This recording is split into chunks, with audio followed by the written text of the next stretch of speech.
Before the shoguns, before the age of samurai rule that would last for 700 years, there was one man, a warrior who dared to step out of the shadows and seize power for himself. He was a samurai who would rule like a king, a man who would put an emperor in a cage, and whose ambition would ignite a war that would define Japan forever. But his story begins with a secret, a rumor whispered in the halls of power, that he was not the son of a samurai at all, but the illegitimate child of a king. This is the story of Taira no Kiyomori, the man who built Japan's first samurai government, and whose pride led to its spectacular downfall. Taira no Kiyomori was born in 1118, into a world of strict class divides. At the top were the Kyuge, the court nobility. Below them were the Buke, the warrior class, the samurai.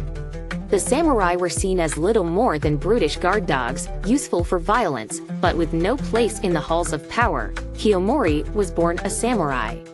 But even the emperor's power was an illusion. The real authority belonged to the cloistered emperors, retired emperors who ruled from behind the scenes. And a persistent rumor claimed Kiyomori's true father was the most powerful cloistered emperor of all, given to a loyal samurai to be raised, a royal bastard, hidden in plain sight. This rumor would follow him his entire life, fueling his ambition and his contempt for the court that looked down on him. Whether true or not, Kiyomori rose through the court with astonishing speed. He was a brilliant politician, as skilled at courtly maneuvering as he was with a sword. His moment came in two bloody civil wars that tore the capital apart, the Hagen and Heike rebellions. Kiyomori proved to be the most ferocious dog of all. He led his Taira clan, also known as the Heike, to decisive victory, annihilating his great samurai rivals, the Minamoto clan. After his victory, Kiyomori held the fate of the rival Minamoto clan in his hands. In a fateful act of mercy, he spared the lives of the defeated leader's young sons, exiling them instead of killing them. It was a decision that would come back to haunt him, and to destroy everything he would build. With his rivals crushed, Kiyomori's power was absolute. In 1167, he achieved the impossible. Taira no Kiyomori, a mere samurai, was appointed Grand Minister of State, the highest position in the government. A warrior was now king. For the next decade, Japan belonged to the Taira clan. Kiyomori placed his family in every key position in the government. His power was so absolute that his brother-in-law famously declared, "If you are not a Heike, you are not a person." The age of the samurai had begun, not as servants, but as masters. But Kiyomori was more than just a warlord, he was a visionary. He poured his immense wealth into developing the port at modern-day Kobe. He aggressively promoted trade with Song Dynasty China. Understanding that economic power was the true foundation of political power, he was a globalist in an age of feudalism. His ultimate political move was to marry his own daughter into the imperial family. When she gave birth to a son, Kiyomori forced the reigning emperor to abdicate. He placed his own infant grandson on the throne as Emperor Antoku. A samurai was now the grandfather of a living god. He seemed untouchable. But one man still stood in his way, the master manipulator, the cloistered emperor Go Shirakawa. The same man who had once been Kiyomori's ally now saw the Taira as a threat. From his monastery, Go Shirakawa constantly plotted, chipping away at the Heike's influence. In 1179, Kiyomori's patience finally broke. After Go Shirakawa dismissed several key Taira officials, Kiyomori exploded. This was a direct challenge he could not ignore. He gathered thousands of his troops and marched on the capital. It was a military coup. He placed the cloistered Emperor Go Shirakawa under house arrest, effectively putting the puppet master in a cage. He then purged the government, firing and exiling nearly 40 high-ranking officials. The pretense was over. Kiyomori had established Japan's first military dictatorship. He stood at the pinnacle of power. But in humiliating the old power, he had created a legion of new enemies. The caged cloistered emperor made his move, issuing a secret decree, a call to arms to destroy the Taira. That call would be answered by the ghosts Kiyomori thought he had long since buried, the surviving sons of the Minamoto clan. The Genpei War was about to begin.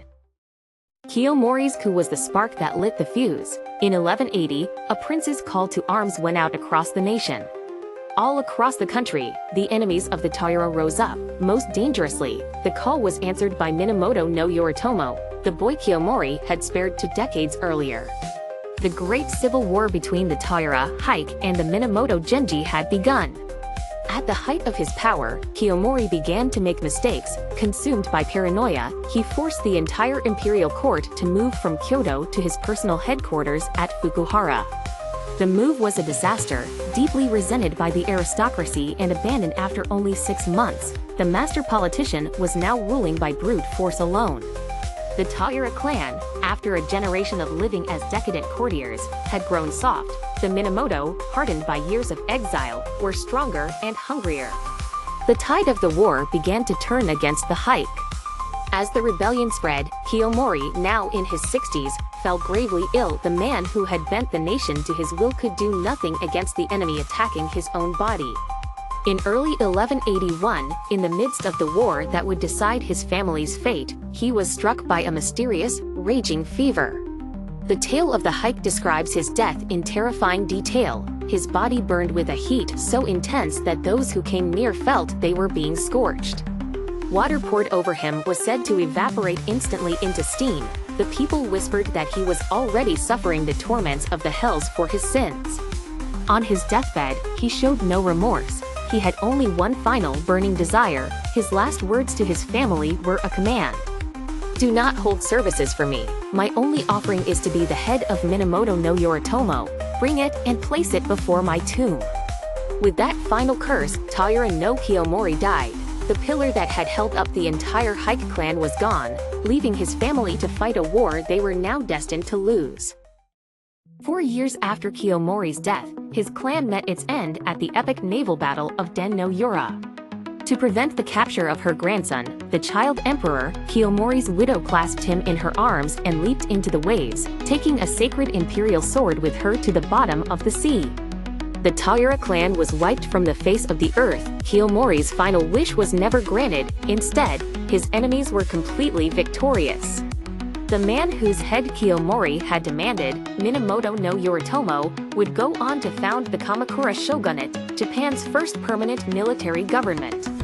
In a strange way, Yoritomo completed the revolution that Kiyomori had started. Kiyomori had shown that a warrior could rule Japan. Yoritomo simply made it permanent. Our image of Kiyomori today is overwhelmingly shaped by the tale of the Heike, the epic story told from the perspective of the victors. The tale paints him as an arrogant, demonic tyrant. The famous line, "If you are not a Heike, you are not a person," is often attributed to Kiyomori himself, though it was actually said by his brother-in-law. The historical Kiyomori was far more complex. He was a brilliant and ruthless politician, but also a visionary administrator and a man of culture.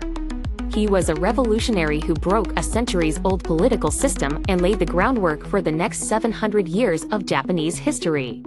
Was Kiyomori a villain, or was he a necessary evil? He destroyed the elegant world of the Heian court, but that world was already corrupt and decaying.